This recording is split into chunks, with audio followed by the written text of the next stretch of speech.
하시고 내가 어떤 사람이 되어야 마땅하겠느냐 찾아보게 하여 주시며 하나님의 말씀에 순복하는 삶을 조금이라도 실천하여 우리 주님을 기쁘시게 하는 저희들 되게 하여 주시옵소서. 아버지 하나님, 주의 말씀에 감추인 비밀들을 저희들이 깨닫기를 원합니다. 듣는 귀를 주셔서 듣게 하여 주시고 보는 눈을 주셔서 보는 눈을 열어주셔서 보게 하여 주옵소서. 우리 주 예수 그리스도의 이름으로 기도하옵나이다. 아멘. 오늘 시간에는 로마서 강의 28번째 시간으로서 바울의 제사장적 직무와 로마 방문 계획이라는 제목으로 함께 말씀의 은혜를 나눕니다.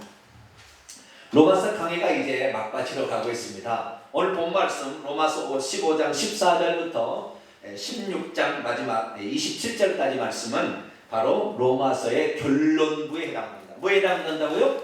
결론부에 해당이 되죠.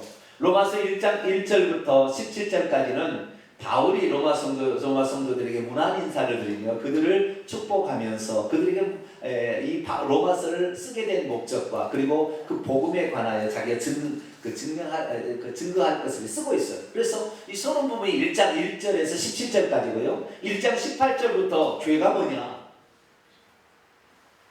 유대인도 죄를 지었고 이방인도 죄를 지었고 모든 사람이 죄를 지었으면 하나님의 영광을 이루지 못하게 되었다. 그렇지만 믿음으로 말미암아 예수 그리스도를 믿음으로 말미암아 행위로 말미암아 또 다른 의가 우리에게 주어져서 우리가 그분의 의로 깨끗함을 이룰 수 있는 길이 열렸다. 이것은 구약의 율법과 선자들이 이미 예언된 것이다. 그것을 메시아가 와서 이뤘으니 그것을 믿게 되면 우리는 의롭지 못해도 그분의 의로 말미암아 우리가 거룩한 영역에 들어갈 수가 있다. 물론 그것이 구원의 완성은 아니지만 구원의 시작 안으로 들어갈 수가 있다라고 얘기를 했죠. 그래서 바울은 그 예표로서 로마서 4장에 아브라함이라는 인물을 듭니다. 아브라함이라는 그 인물, 하나님께서 그 아브라함이 아무것도 하지 않았어도 하나님께서 그에게 하늘의 별처럼 바닷가의 모래처럼 자식을 줄 것이고 이 가나안 땅을 너와 너의 후손에게 줄 것이라는 것을 믿었더니 하나님께서 그를 의로 여겼다는 게 이게 의의 출발이죠. 그렇다고 해서 그가 진짜 그의 자식이 하늘의 별처럼 많아지고 가나안 땅을 얻었느냐? 아니에요. 나중에 창세기 22장에 두 번째 의가 필요한 거죠. 첫 번째 의로 말미암아 신앙 안에 들어왔다면 두 번째 의로서 하나님께서 그에게 백살에 준 자식 이제 25이나 37살 38살 정도 먹었어요. 왜냐하면 그의 어머니가 이삭이 38살 때 돌아가셨거든요. 그 직전에 일어났기 때문에 38살, 맥시멈으로 잡으면 38살이에요. 그래서 38살 먹은 그 이삭을 바치라 이렇게 했을 때 아브라함이 순종하는 거 그것을 통하여 비로소 너가 나를 신뢰하는 진짜 의지하는 나를 믿는 줄 내가 너에게 아노라 그렇게 이제 해서 그 다음부터 시험하지 않죠. 그래서 이 아브라함의 의는 창세기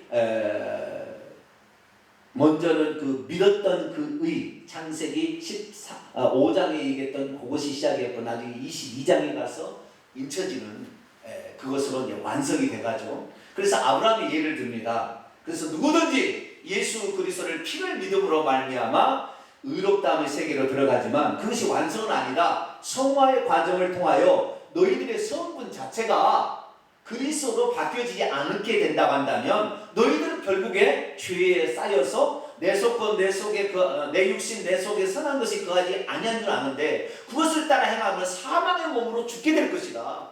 그러니까 너희들이 너의 죄된 본성을 가진 너의 육체를 날마다 십자가에 못 박아 옛사람을 십자가에 못 박아 죽음에 던지고 이게 세대다. 다시 이 죽음에 던지고 세대로 말미암아 옛사람은 죽고 새사람은 다시 살듯이 날마다 그걸 해야 된다는 거죠.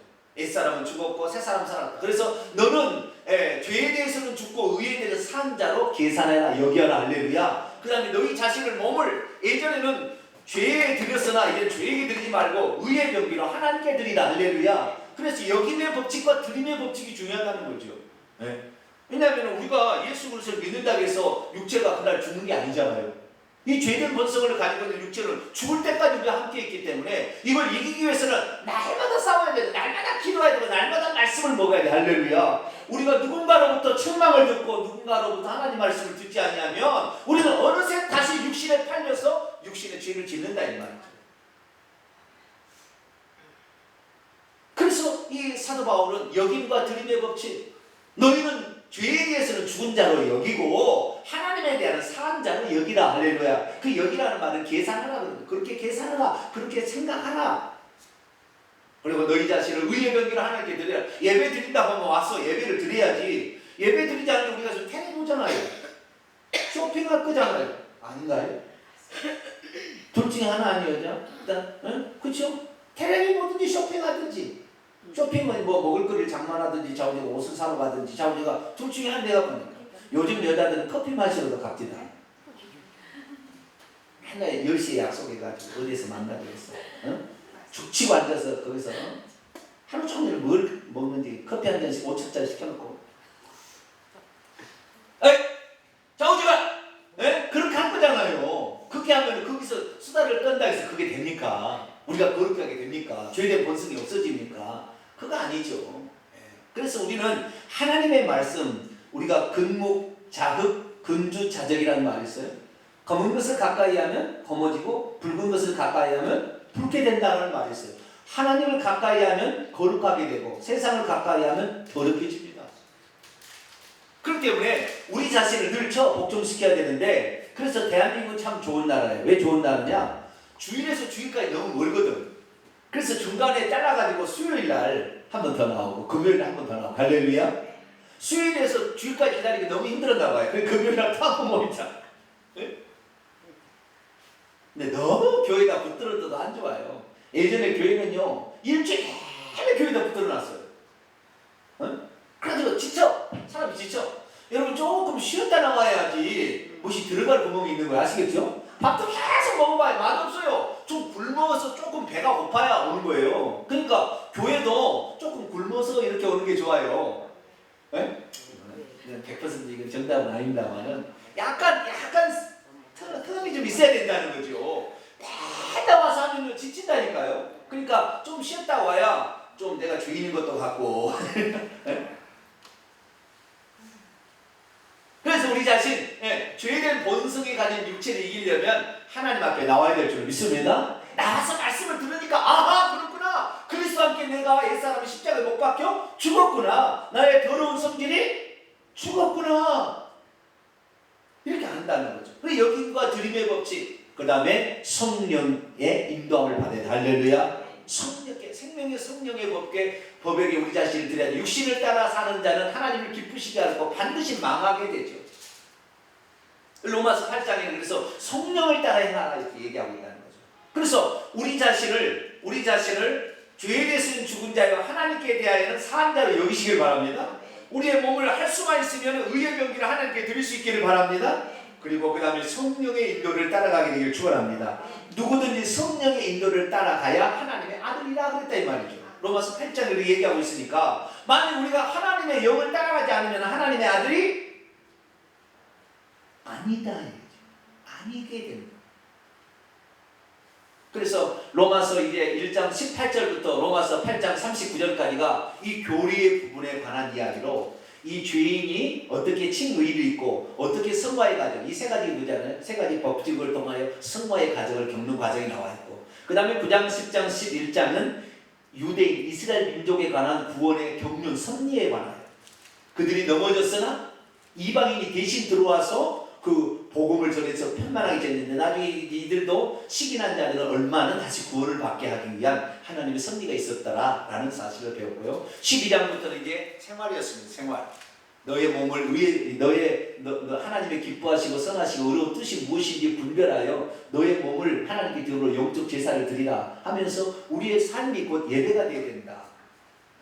교회에 관하여는, 성도들에 관하여는 어떻게 대하고, 하나님에 관하여는 어떻게 대하고, 세상의 때에 관하여는 어떻게 우리가 해야 되고, 그 다음에 세상의 권세와 세금 내는 문제, 그 다음에 심지어 우리가 음식을 먹거나 아니면은 안식일을 지키는 이런 문제도 형제가 형제가 상하지 않도록 조심하고, 너가 자유를 갖기는 가졌으나 그 자유를 죄 짓는 데 쓰지 말고 약한 자를 돕는 데 쓰라. 할렐루야. 여기까지가 바로 5장 13절까지의 말씀이었습니다. 이것이 바로 이제 본론부였죠. 우리 1장 18절부터 15장 13절까지가 본론부. 여기는 교리와 생활, 교리와 그 다음에 생활, 이것이 같이 있었죠. 이제 결론 부분입니다. 결론 부분은 다시 또 자기가 왜 내가 너희에게 나아가기를 원했는지, 로마에 너희들 가기를 왜 원하는지, 그리고 내가 어떤 삶을 살아왔는지, 그래서 너에게 바라는 것이, 너희 로마 교회에 바라는 것이 무엇인지, 그럼 장차 내가 이런 일을 계획하고 있는데 어떤 것을 도와달라고 할 것인지, 그 다음에 그들에게 문안 인사를 하고 마치는 것입니다. 오늘 본문 말씀은 로마서 15장 14절에서 33절까지 말씀인데, 여기서 우리는 이 로마서를 기록한 바울의 목적, 그리고 그가 이 이방인의 전도자로서, 선교사로서 어떻게 일을 추진하고 어디까지 복음을 전했는지, 그래서 아직까지 복음을 전하지 않는 저 서바나, 스페인이죠. 오늘날의 스페인, 땅끝으로 여겨졌던 스페인까지, 로마를 중심으로 동쪽에는 다 복음을 전해진 거예요. 동쪽으로는 아시겠죠? 심지어 에비를 건너서 소아시아까지, 에서부터 사빌라가 위치했던 에베소부터 있던 여기 소아시아와, 그 다음에 마케도니아와 아가야, 마케도니아는 빌립보, 데살로니가, 베레아 이런 지역이죠. 그 다음에 아가야는 고린도죠, 아테네죠. 여기까지 복음을 전하고, 로마의 복음을 전하지 않았죠. 로마의 더 왼쪽으로 가면 서바나입니다. 그래서 이 로마 본토의 서쪽에는 아직 복음을 전하지 못했어요. 그래서 바울이 이제 이 계획을 가지고 있음을 얘기하고 기도 부탁을 합니다. 이것이 바로 이제 22절부터 33절까지 말씀입니다. 그래서 오늘 본문 말씀을 통하여 우리들도 하나님의 복음을 받은 자로서 어떠한 사명과 어떠한 의식을 가지고 identity, 나는 어떠한 그 자의식, 내가 어떤 정체성을 가지고 살아야 될 것인가, 이 부분에 대해서, 그 다음에 기도의 힘과 이런 능력이 또 무엇인가, 이런 부분을 조금 더 살펴볼 수 있기를 바랍니다. 자, 14절로 나가겠습니다. 내 형제들아, 너희는 로마교회 성도죠. 너희가 스스로 선함이 가득하고 모든 지식, 그노시스입니다. 영적인 어떤 지식입니다. 지식이 차서 능히 서로 권면하고 교훈하는 자인 것을 나도 확신하노라. 이건 칭찬입니까? 책망입니까? 상당히 칭찬이죠. 그들에게 무엇이 가득해요? 선함이 가득하고 또 영적인 지식도 풍성해서 서로 교훈하고 권면하는 그런 성도였다. 우리 교회도 그런 성도가 되길 축원합니다. 선함은 어떤 성품의 열매고, 지식은 어떤 지성적인 측면이잖아요, 그죠? 우리가 선함을 하면 좋은 게 아니에요. 어떤 사람은 선한 사람이 있는데 지식이 꽝이야. 그럼 뭐예요? 그러면 안 되지. 영적인 지식이 없으면 마귀에게 속기 때문에 영적인 지식이 매우 중요합니다. 우리가 어떤 지식을 갖고 있냐에 따라서 사고를 분간하는 능력이 생겨요. 할렐루야. 그럴 때 우리가 하나님 말씀을 듣는 목적이 여기에 있는 것이죠. 성품상으로는 선해야 되겠지만 영적인 지식을 가지고 있어서 악한 영의 공격을 대항할 수 있는 능력이 있어야 이게 교훈할 수 있고 권면할 수 있어요. 할렐루야. 우리가 누군가에 권면할 수 없고 누군가에게 교훈할 수 없다는 것은 내가 영적 지식이 없다는 거예요. 아직 내가 선한 성품의 열매가 없다는 거지요. 그런데 이 로마 교회는 바울이 직접 복음을 전하지 않는 교회지만 그런 것이 있다고 그들을 칭찬합니다. 여러분, 칭찬할 때는 뭐 하려고 칭찬할까요? 네? 그냥 칭찬만 하면 항상 끝나요? 더 잘하라. 할렐루야. 네. 더 잘하라고 맞아 그래요.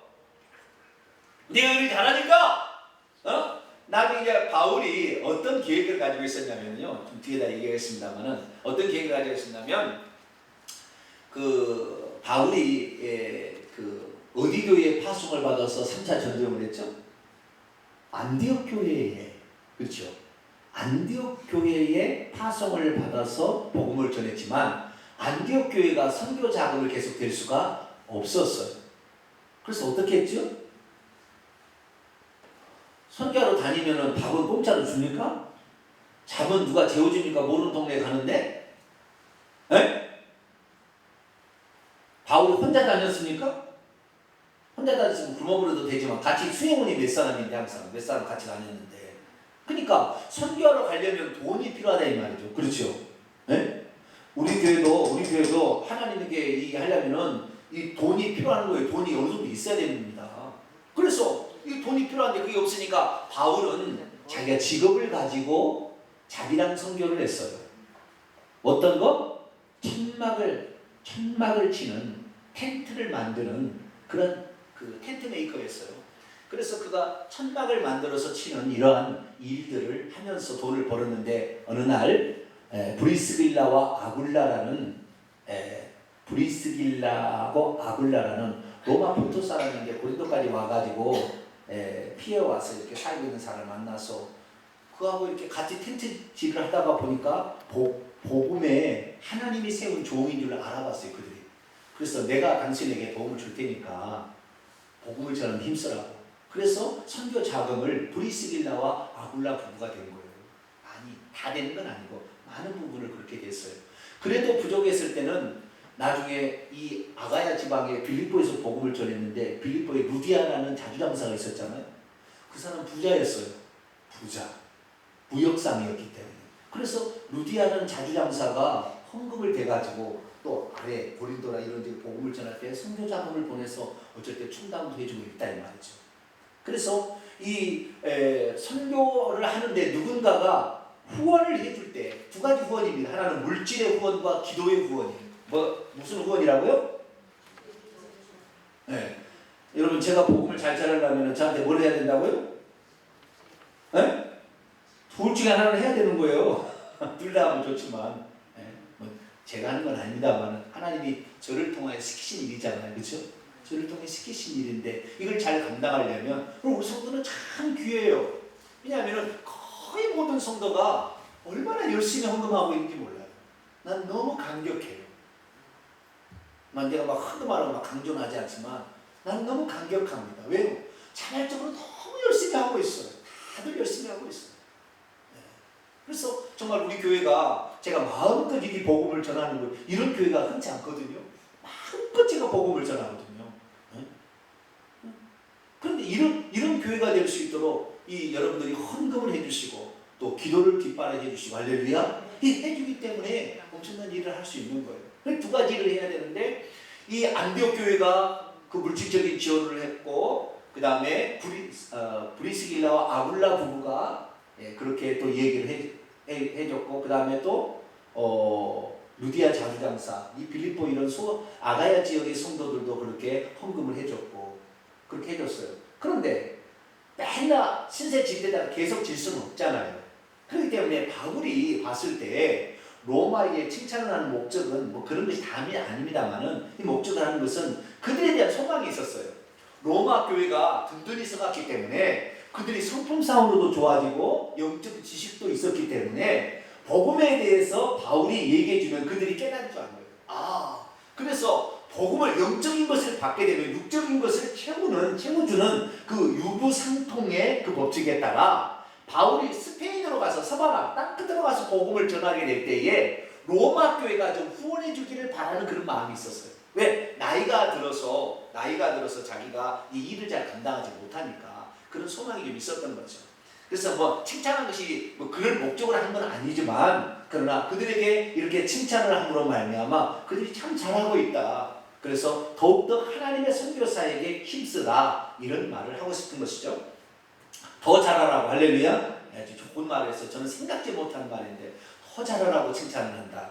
좋은 말이네. 15절. 그러나 내가 너희로 다시 생각나게 하려고 하나님께서 내게 주신 은혜로 말미암아 더욱 담대히 대략 너희에게 썼다. 이게 지금까지 편지를 썼다는 거예요. 지금까지 13절까지 15절 14절 편지를 썼어요. 로마서를 썼는데 왜 썼냐면 내가 너희로 다시 무엇인가를 생각나게 하기 위하여 상기시키기 위하여 다시 생각하게 하기 위하여 썼고 하나님께서 내게 주신 은혜 안에서 내가 쓸 수 있었다. 이것은 이제 은혜 안에서 쓰는 건데 목적은 내가 너희는 뭘 생각나게 위하여 썼다는 거죠. 로마서를 뭘 생각나게 썼을까? 그것도 하나님 그에게 주신 은혜는 뭘까? 16절에 나와 있습니다. 읽습니다. 시작. 이 은혜는 곧 나로 이방인을 위하여 그리스도 예수의 일꾼이 되어 하나님의 복음의 제사장 직분을 하게 하사 이방인을 제물로 드리는 것이 성령 안에서 거룩하게 되어 받으실 만하게 하려 하심이라. 하나님의 복음의 제사장 직분을 맡아서 내가 너희에게 생각나게 한다는 것이 이 복음이 뭔지를 그들에게 설명해주고 복음의 비치는 자는 어떤 삶을 살아야 되는지에 대해서 알게 하려고 썼다는 거예요.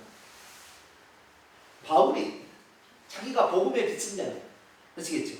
자기가 복음의 비친 자이기 때문에 이 복음의 비친 자로서 복음을 받아서 받은 은혜를 받은 사람들은 그대로 그냥 복음 받았으니 감사합니다. 받은 복음으로 끝내볼 게 아니라 복음을 받았으면 복음을 비친 자로서 그 일을 선교 사역을 로마 교회도 감당하기를 원한다 이 말이죠. 우리도 마찬가지. 우리 교회가 앞으로 이렇게 많은 은혜를 베풀어 주셨는데 우리가 선교하지 않고 전도하지 않으면 우리 교회도 존재하지 않습니다. 없어집니다. 하나님 없애버려요. 목적. 그리고 여러분들은 반드시 물질을 동참하든 기도를 동참하든 직접 동참하든 간에 우리는 선교에 동참해야 돼. 할렐루야. 여러분들이 저를 위해서 기도하시고요. 여러분들이 이 교회를 위해서 헌금하시고 여러분들이 교회를 위해서 봉사하면 제가 이 복음을 전함으로 말미암아 온 땅에 지금 복음이 전해지고 있는 할렐루야. 이 회개가 천복음 전해지기 때문에 여러분들 하나하나가 지금 엄청난 일을 감당하고 있는 거예요. 보다 더 적극적으로 한다면 하나님께서 더 많은 상급을 주시겠지만 여러분 자체 하나가 지금 엄청난 일을 감당하는 할렐루야. 혼자서는 그 일을 못하지만 함께 할 수 있는 거예요. 할렐루야. 두 사람의 부부가 마음에 맞으면 못할 것이 없듯이 우리 교회가 한 마음이 된다 한다면 못할 것이 없는 거예요. 할렐루야. 그리고 우리가 정말 이 귀한 사역을 감당하는 것을 감사해야 돼요. 사도 바울은 자기가 어떠한 자로 부름을 받았고 그리고 어떠한 직분을 감당하고 있는데 너희 교회도 이러한 직분을 감당하기를 원한다라는 것을 상기시키려고 썼다라는 거죠. 그러면 그 복음이 뭐냐? 복음의 빚진 자로서 복음을 전해주는데 복음의 핵심이 뭐냐? 라고 얘기함으로 복음에 대해 쓴 거예요. 그래서 로마서 1장 2절 3절 보면 이 복음은 예수 그리스도에 관한 것이다. 이 복음은 1장 16, 17절은 믿는 자에게 구원을 주시는 하나님의 능력이 된다. 그러면서 이 복음에 대해서 설명하니 복음이 예수 그리스도 그분이 어떤 일을 하셨고 그분이 그분의 피로 말미암아 우리가 죄 사함을 받고 그분이 보낸 생명의 성령으로 생명을 얻어서 할렐루야. 그것을 가진 자가 다시 복음을 전해줘서 유대인들이 감람나무로 올라왔으면 그들이 잘못한 것이 잘려버렸었지만 너희들이 이 많은 은혜를 받았으니 너희들도 이 잘려버린 유대인이 잘려버린 것처럼 너희들도 아니면 잘려버릴 수 있다는 거죠. 그러니까 정신 차리고 너희도 복음을 증거해야 된다. 할렐루야. 그렇게 얘기하고 있는 거예요. 그럼 마찬가지입니다. 우리가 만약에 받은 은혜 여러분 중에서요. 나는 특별히 가르치는 은사가 있다 그러면 나중에 다 제가 이 전했던 복음을 누군가에 가르쳐야 돼요.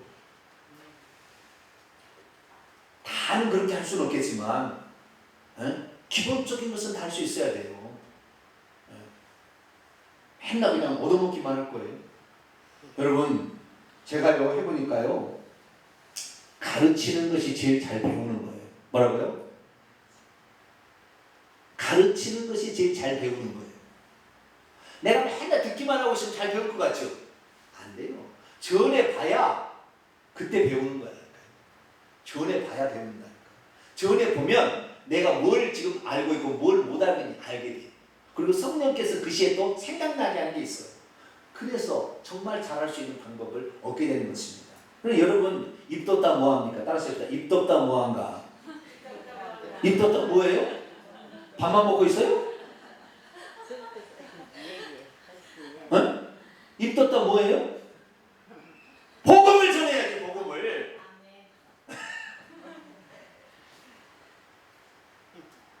이거 쓴다고 뭐 돈 내라고 그래 입이? 돈 내놔라? 그건 아니잖아요. 그냥 입 뒀다 뭐예요? 써먹어야지. 할렐루야. 써먹어야지. 우리를 꼭 찍으면 예수가 나와야 돼. 할렐루야. 우리 꼭 찍으면 복음이 나와야 돼. 할렐루야. 우리를 꼭 찍으면 죄사함이 나와야 돼. 할렐루야. 우리를 꼭 찍으면 영예세계가 나와야 돼.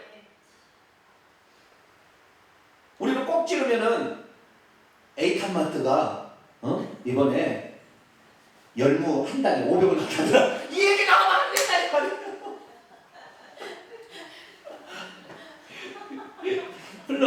물론 이제 뭐 그런 얘기도 하기는 해야 되겠지만 우리는 꼭 찌르면 복음이 나와야 된다. 할렐루야.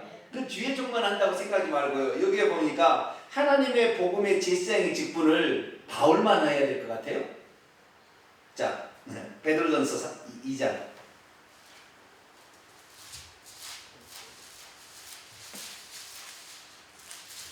베드로전서 2장 9절.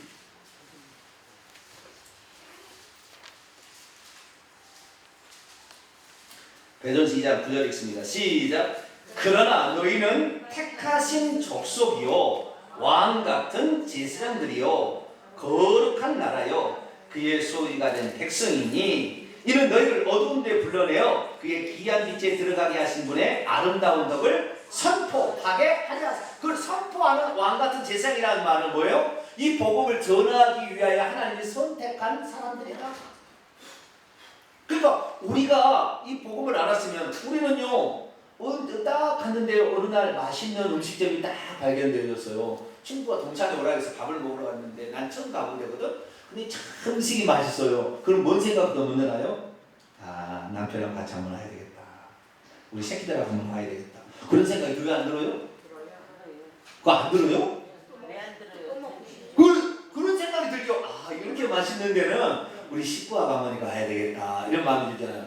우리가 복음을 딱 들었어요. 아, 누구한테 복음을 전해주겠다. 이 생각이 들어야 정상인데 복음을 들었는데 실수로 입 닫다 뭐 하는 거예요 지금.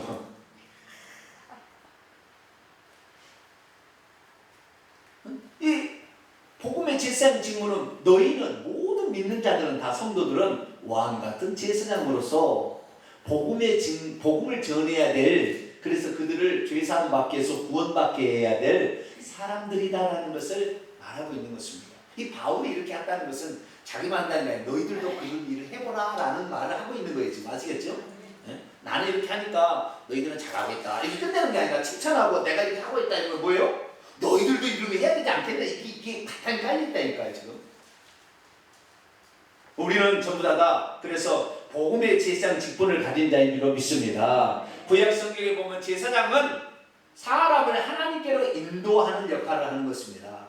하나님의 뜻을 선포하는 것은 선지자예요. 하나님께 받아서 선포하는 것은 회개하라 뭐 이렇게 외치는 거죠. 선지자고 제사장은 백성들의 죄를 대신 사하기 위하여 제물을 가지고 하나님께 제사를 드림으로 이 하나님과 원수되었던 사람들을 하나님과 화해시키는 역할. 그래서 예수 그리스도의 피로 죄사함을 받게 해서 하나님의 자녀가 되게 하는 역할. 이 역할을 누가 한다고요? 제사장이 하는 역할이죠. 그래서 사도 바울이 그 역할을 해서 자기는 이방인을 제물로 드려서 하나님께 구원받게 하는 역할을 감당하고 있는데 너희들도 이방인으로서 이제 너희들도 은혜를 많이 받았으니 너희들도 다른 지역에 서바나, 스페인까지 복음을 전해야 될 그런 사명을 좀 더 일깨웠으면 좋겠다. 그런 얘기를 하는 것입니다. 자, 17절입니다. 그러므로 내가 그리스도 예수 안에서 하나님의 일에 대하여 자랑하는 것이 있거니와 그리스도께서 이방인들을 순종하기 위하여 나를 통하여 역사하신 것 외에는 내가 감히 말하지 아니하노라. 이게 무슨 말입니까? 우리가 자랑해야 될 게 뭐냐? 그건 예수께서 나를 통하여 하신 일만을 자랑해야지 내가 똑똑하다 자랑하는 건 아니라는 거죠. 바울은 자기를 자랑하는 것이 아니라 자기 안에 속에서 역사하신 예수 그리스도를 자랑. 할렐루야. 나는 그리스도 십자가 외에는 자랑할 것이 없다. 하도 자기의 사도권을 문제 삼고 하니까 바울이 고린도 후서에는 뭐라고 얘기를 해요. 고린도 교회에. 야, 나 자랑할 만하거든 사실. 그러나 내가 그 거짓 사도들보다 훨씬 더 뛰어나거든. 그렇지만 내가 자랑하지 않는다. 우리는 누구만을 자랑하냐면 그리스도만을 자랑해. 할렐루야. 여러분, 제가요 최근에 깨달은 영적 비밀 중에 하나가 뭐냐면 자기를 자랑하는 사람이 있기 시작하면 자기 누군가가 목사가 자기를 자랑하든지 저기도 그런 아주 교만한 점이 있어요. 저도 참가 있다니까요. 근데 자기를 자랑하기 시작하면 자기를 자랑하지 않냐고 예수만 자랑하면 엄청난 차이가 있다는 걸 알았어요. 예수 그리스도를 자랑하면 자랑할수록 더 은혜가 있어요. 근데 사람을 자랑하면은 냄새가 지겨운 냄새가 나. 내가 표현하기가 표현을 좀 이상하게 표현을 했는데 최근에 깨달은 사실이죠. 예수님만을 높이고 예수님만 자랑하면 높이면 높일수록 더 은혜가 있네. 그런데 사람을 자랑하면은 지겨운 냄새가 펄펄 나. 더 이상 안 듣고 싶어. 그런 게 있어요. 질려버립니다. 예수님을 자랑하면요 아무리 자랑해도 질리지 않아. 또 듣고 싶어. 할렐루야. 아니 예수님 그러면 예수님 어제 들었는데도 또 듣고 싶어. 할렐루야. 이게 특별한 거예요. 역시 예수님은 하나님이고요. 우리하고 틀려요. 예수님은 하나님이기 때문에 우리에게 그 말씀이 들어오면 우리에게 치유가 일어나고 성령이 들어오니까 틀려요. 인간을 얘기하면 인간이 들어오기 때문에 안 되는 거예요. 그래서 인간이 들으면 식상하고 나도 너보다 똑똑하거든? 이래 되보니까 안 되는 거예요. 이게 안 되는 거라니까요. 절대 그래서 뭐 목사가 자랑해서 안 되겠더라고요. 요즘에 아주 확실히 깨달은 거예요. 바울은 그래서 나는 하나님께서 나를 통하여 역사하신 것 외에는 자랑할 것이 없다. 다 그게 무엇인가? 여러분 그리스도만을 자랑하게 되기를 축원합니다. 우리는 그리스도만을 자랑해야 돼. 자 오른손을 줍시다. 나는 그리스도만을 자랑하리라. 그리스도만을 높이리라. 그리스도만을 찬양하리라. 할렐루야.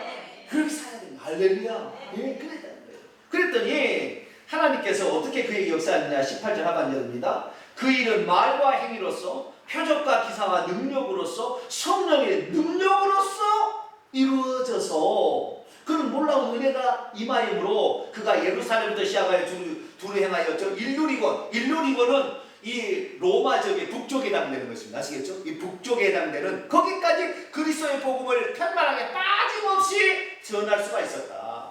자기를 자랑했다가는 끝났다는 거예요. 아시겠죠? 복음이 그렇게 전파되지 않았지만 끊임없이 계속해서 복음을 전파하도록 하는 것은 그리스도만을 자랑했더니 그게 가능하더라. 할렐루야. 우리 교회도 나중에 제가 교만해져서 그리스도 자랑하지 않고 나 자랑하면 교회 끝나는 거예요.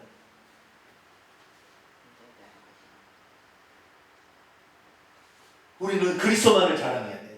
사람을 높이려고 하는 욕망이 있어요. 사람은 그런 게 다 있어요. 그럼 그 냄새나는 거예요. 우리는 그리스도 위에 이 정말 그리스도가 아니었으면 제가 이런 걸 깨달았겠어요?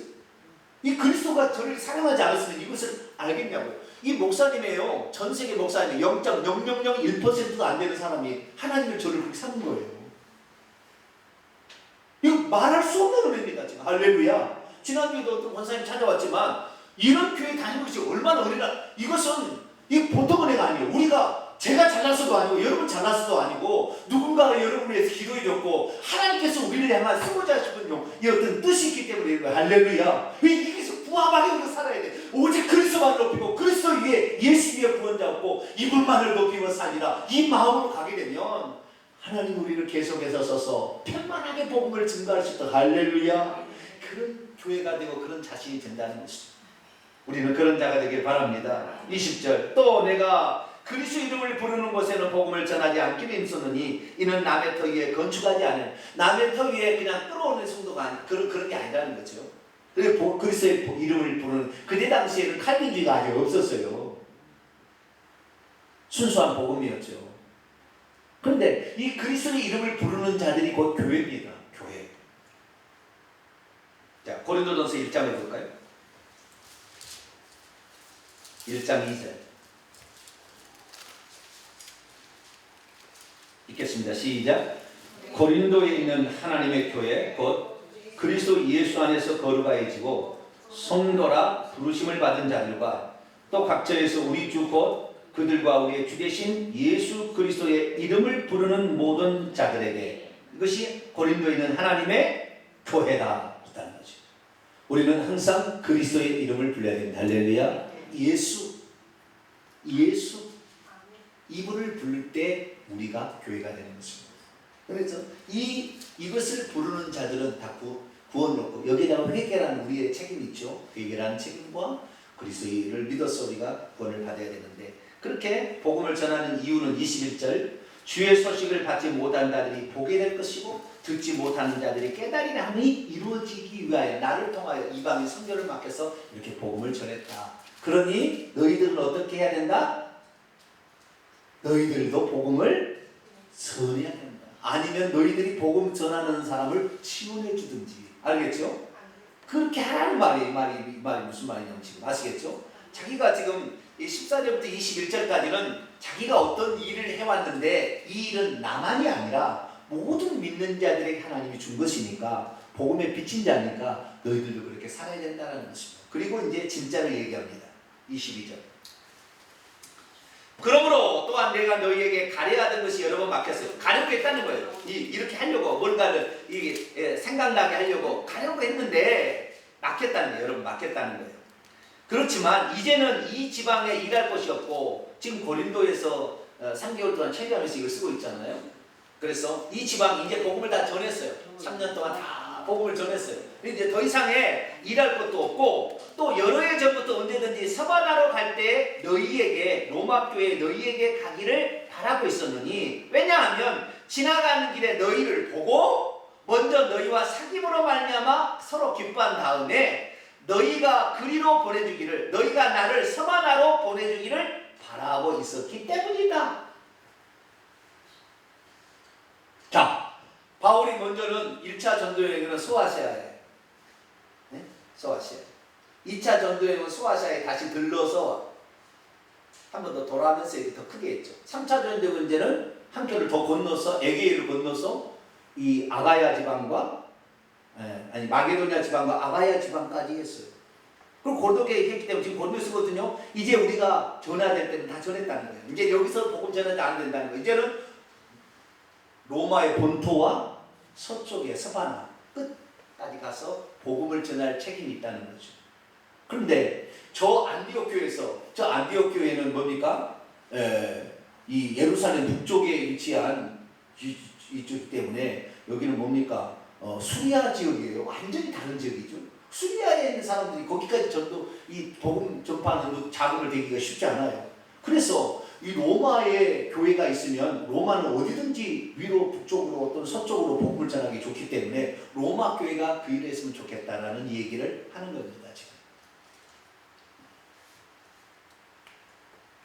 그래서 이 로마 교회가 장차 내가 로마에 가게 되면 미리 편지를 보내는 거죠. 그래서 로마 교회에 가게 너희들이 나를 영접하여 나를 그곳에 선교사로 보내주어서 복음을 전파하는데 같이 했으면 좋겠다 라는 얘기를 하는 것입니다.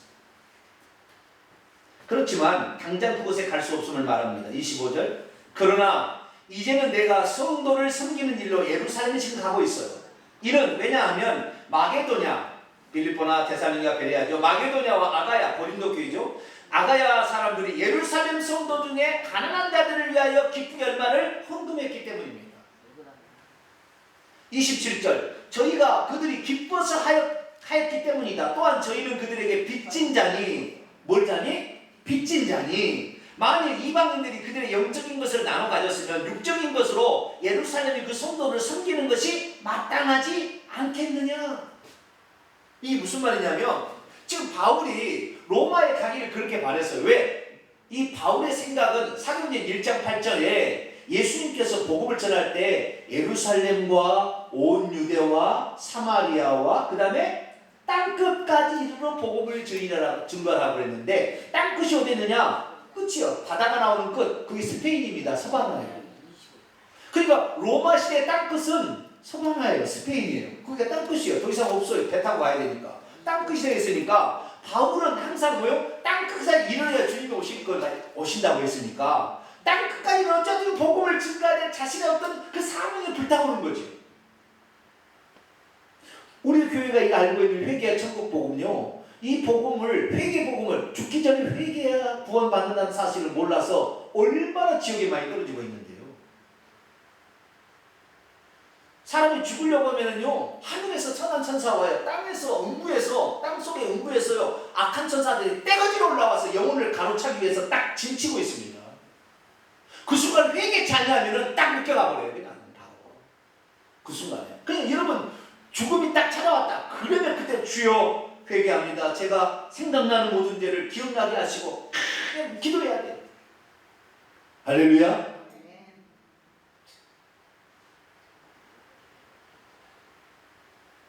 이 회개와 천국 복음을 이 회개와 천국 복음을 전해야 되는데 이 회개와 천국 복음을 모르는 사람이 너무 많은 거예요. 지금. 이것을 복음을 전해야 됩니다. 이것을 전해야 주님이 오시고 왜? 마태복음 24장에 이 천국 복음이 온 땅에 증거되리니 그제야 끝이 오리라. 그렇죠. 천국 복음이 천국의 우리의 신앙생활 목적은 천국이라는 것을 가르쳐줘야 됩니다. 바울은 그래서 땅끝까지 그 복음을 전파하기 위해서 이렇게 힘쓰는 거죠. 그런데 예루살렘 교회가 어떻다는 소문이 들어요? 극히 가난에 시달리고 있다는 얘기를 들었다는 거예요. 그래서 이 빌립보 지역부터 고린도 지역까지 가서 우리가 거기에서 파송돼서 우리가 복음을 받아서 예루살렘의 복음이 우리에게 전해져서 우리가 복음을 받았으니 우리 이방인들이 그들이 지금 어렵다고 경제적이 어렵다니까 우리가 도와주는 것이 마땅치 않겠느냐 그랬더니 그들이 헌금을 한 거예요. 그래서 먼저 헌금을 예루살렘에 갖다 준 다음에 너희들이 가겠다라고 지금 말했다는 거예요.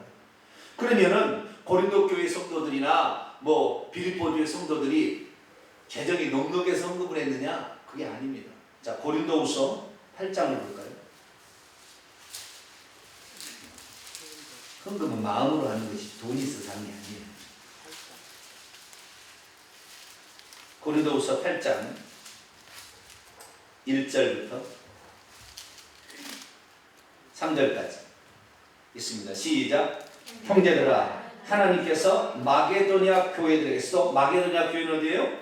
빌립보, 데살로니가, 베레아.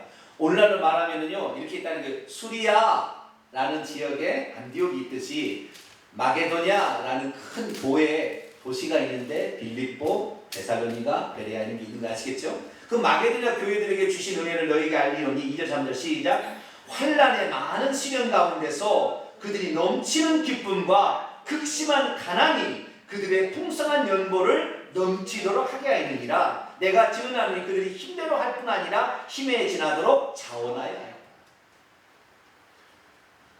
헌금은 돈이 많아서 하는 게 아니에요. 절대적입니다. 헌금이 많아서 하는 게 아니에요. 헌금은 주님을 사랑하기 때문에 하는 거. 내가 복음에 빚을 졌기 때문에 주여 이것이라도 내가 주 앞에 드리는 것이 어떻겠습니까? 라는 겸손한 마음을 바치는 거예요. 많아서 하는 게 아니에요.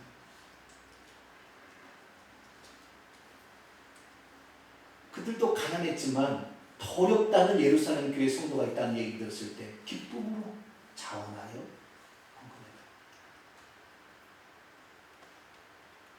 그 헌금을 받아든 사도 바울 얼마나 눈물 나요. 응? 예루살렘에 가면요 가려고 하니까 수많은 선자가 나타나서 예루살렘 당신을 결박해서 당신을 끌어서 죽이려고 할 것이다. 계속 경고를 해줬어요. 벌써 하나님께서 그 예언적인 기름 부음 있는 사람들 그런 얘기를 해줬죠. 사도 바울은 나의 달려갈 길과 내가 주 예수께 받은 사명을 이루려는 나의 목숨을 조금 더 귀한 것으로 여기지 아니야. 내가 예루살렘에 가면 환난이 나를 기다린다고 하시나 나의 복음을 전하는 일에는 나의 목숨도 귀한 거예요. 왜? 이 성도들의 따뜻한 헌금을 내가 안 갖다 줄 수가 없다는 거예요.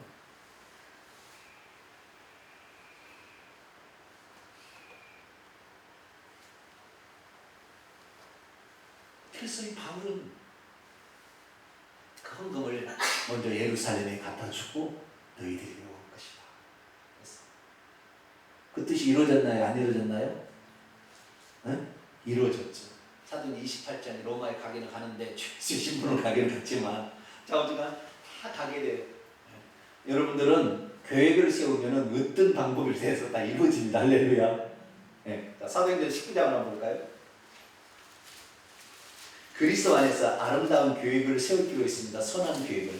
그냥 있을 게 아니라 나도 이번에 꼭 두 가정을 전도하리라 선한 계획을 세워야 된다니까요. 그게 하면 그래도 이루어진다니까요. 자, 사도행전 19장 21절을 볼까요? 사도행전 19장 21절 같이 읽겠습니다. 시작. 이 일이 있은 후에 바울이 마게도냐와 아가야를 거쳐 예루살렘에 가기로 작정하였어요. 어디를 거쳐요? 마게도냐, 고린도와 데살로니가, 베레아를 거쳐 아가야의 수도는 고린도입니다. 고린도와 아테네를 거쳐서 예루살렘에 가기로 작정하여 이르되 내가 거기 갔다가 후에 로마도 보아야 하리라. 계획을 세웠다는 거예요. 그런 계획을. 여러분의 복음 전파를 위해서 선한 계획을 세울 수 있기를 축원합니다. 하나님이 떠밀어서 어쩔 수 하지 말고 나는 복음을 위해서 적극적으로 계획을 세우라는 말이에요. 복음 전파를 위해서는. 어떤 사람은 내 가족도 전도를 못하는데 누구를 전도해? 그 사람 평생 전도 못해요. 주님께서는 가족 전도를 안 해서 예수님 명령하실 때는 가서 모든 민족을 제자 삼으라. 복음을 받아들이는 자는 무조건 주라는 거예요. 자기 가족만 주지 말고 너희 가족 가족이 너희 원수라고 그랬다고 예수님은 어떤 것은. 그렇기 때문에 우리가 가족의 전도를 포기할 건 안 되겠지만, 포기해서는 안 되겠지만, 복음을 받아들이기 원하는 사람에게 먼저 가서 전해야 되는 거예요. 바울은요, 항상 먼저 계획을 세웠어요. 아시겠죠? 계획을 세웠어요. 그리고 그것이 힘들다고 얘기를 해줘도 한번 계획을 세워서 하나님께서 나에게 부탁한 이방 선교를 위해서 하나님 부탁하는 거니까 제가 하겠습니다. 그런데 중간에 뭐예요? 이방인 교회가 자기는 복음에 비쳤다고 예루살렘 교회에 헌금을 했는데 안 갖다 줄 수가 없다니까요. 바로 로마로 가야죠. 이방 선교니까. 아시겠죠? 고린도에 있다가 예루살렘을 갈 필요가 없는 거예요. 고린도에 있다가 로마에 가서 서방으로 가면 되죠. 그렇게 갔으면 되는데 그 성도들이 왜 헌금을 해줬는데 이걸 갖다 줬는데 누구의 손에 어디 부탁할 사람도 없다 이 말이에요.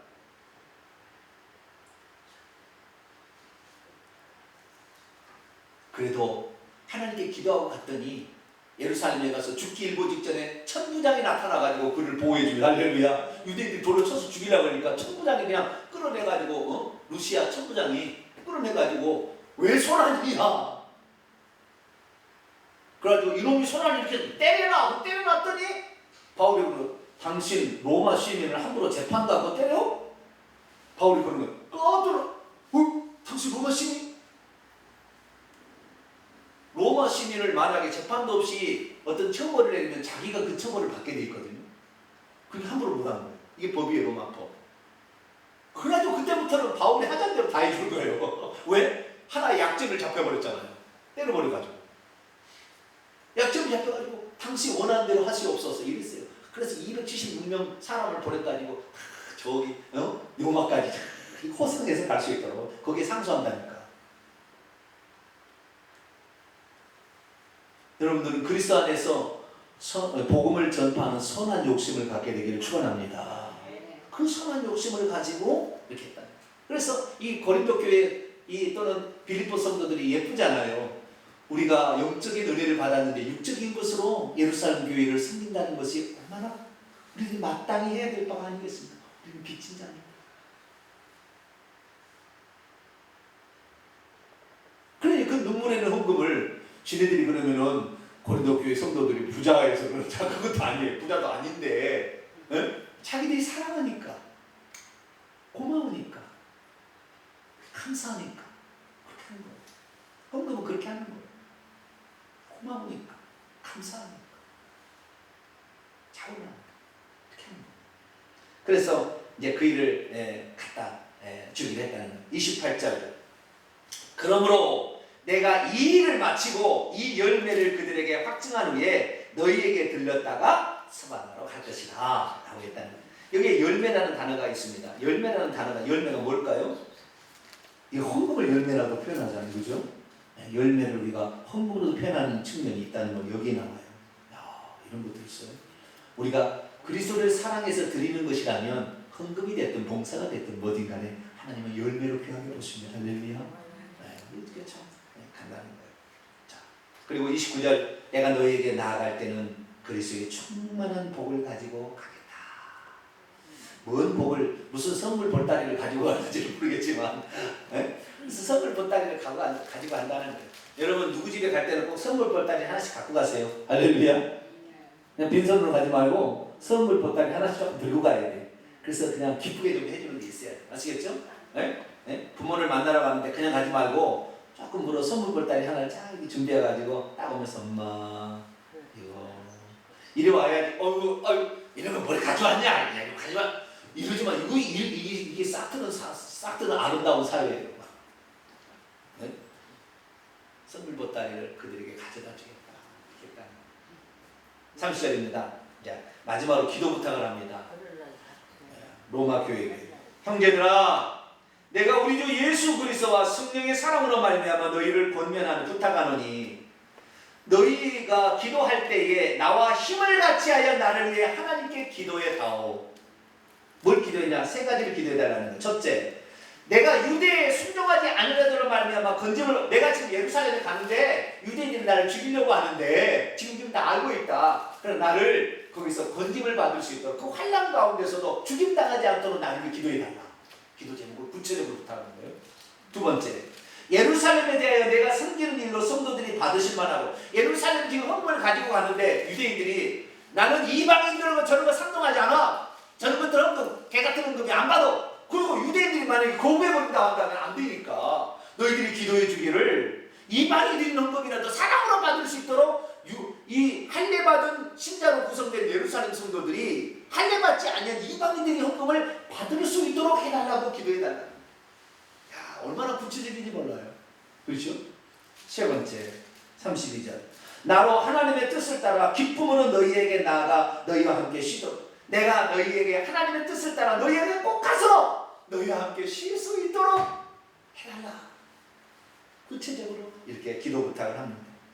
그런데 로마교회 성도들이 뭐 바울이 복음을 전해서 로마교회 성도가 되었나요? 생명부지의 성도들이거든요.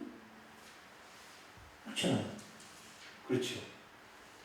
그런데도 바울은 이 기도를 부탁합니다. 왜요? 기도의 능력과 합심 기도의 능력이 뭔지를 아는 거죠.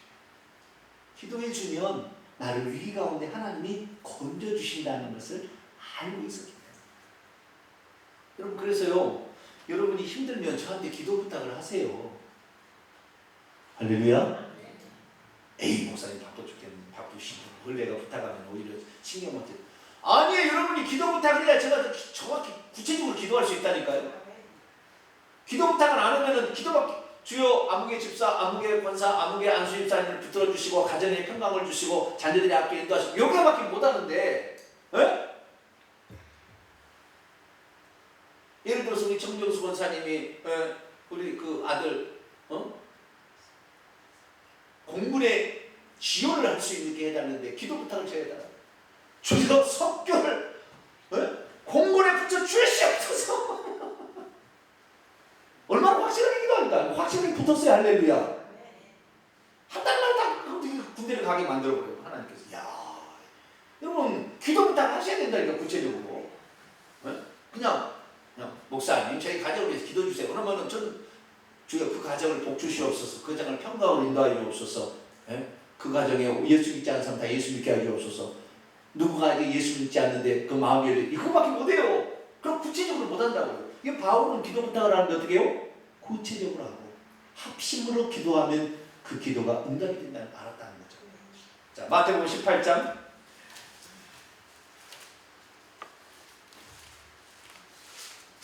마태복음 18장 19절 20절,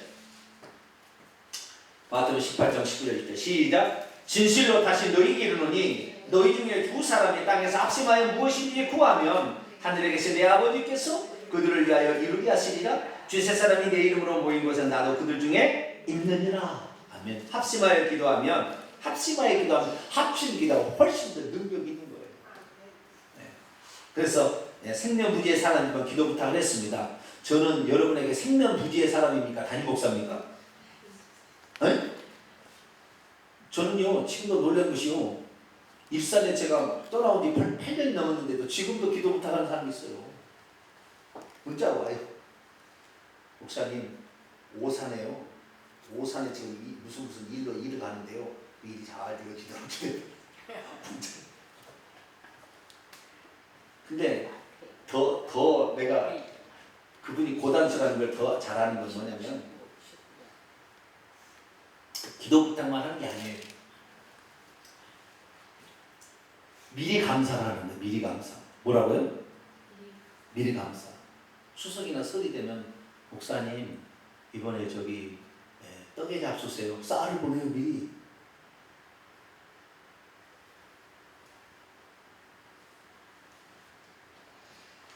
그리고 이번에 저기 그 목사님 사모님하고 그 맛있는 데 가서 식사도 하세요. 내가 떼어먹는 게 많습니다만 사모한테. 기도 부탁을 하는데 전혀 공짜가 없어요. 미리 다 합니다. 그럼 기도 부탁을 하니까 기도를 안 들어줄 수가 없어요. 지금까지 내가 기도한다니까. 가끔가다 문자를 또 보내요. 목사님이 기도 드려주셔서 잘 되고 있습니다. 기도를 안 할 수가 없어요. 잊어먹다도 기도를 해야 돼. 여러분, 기도 부탁을 하게 되길 축원합니다. 기도 부탁을 해야 정이 깊어지고요. 그렇게 해서 기도가 응답이 돼야 기쁨이 있어요. 바울은 그래서 예루살렘 아니죠 로마 교회 생명부지의 사람이지만 기도 부탁을 했습니다. 자, 33절 마지막 인사입니다. 시작. 평강의 하나님께서 너희 모든 사람과 함께 계실지어다. 아멘. 16절은 부가예요. 부가 추신 같은 것이고 이게 끝나는 거예요. 이렇게 해서 바울은 로마서를 기록하고 있습니다.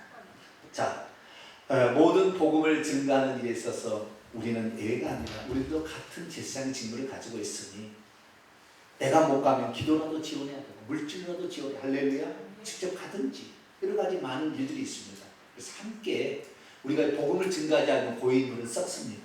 그래서 꼭 우리들도 복음을 증가하는 저와 이런 되시기를 간절히 바랍니다. 거룩하신 하나님 감사합니다.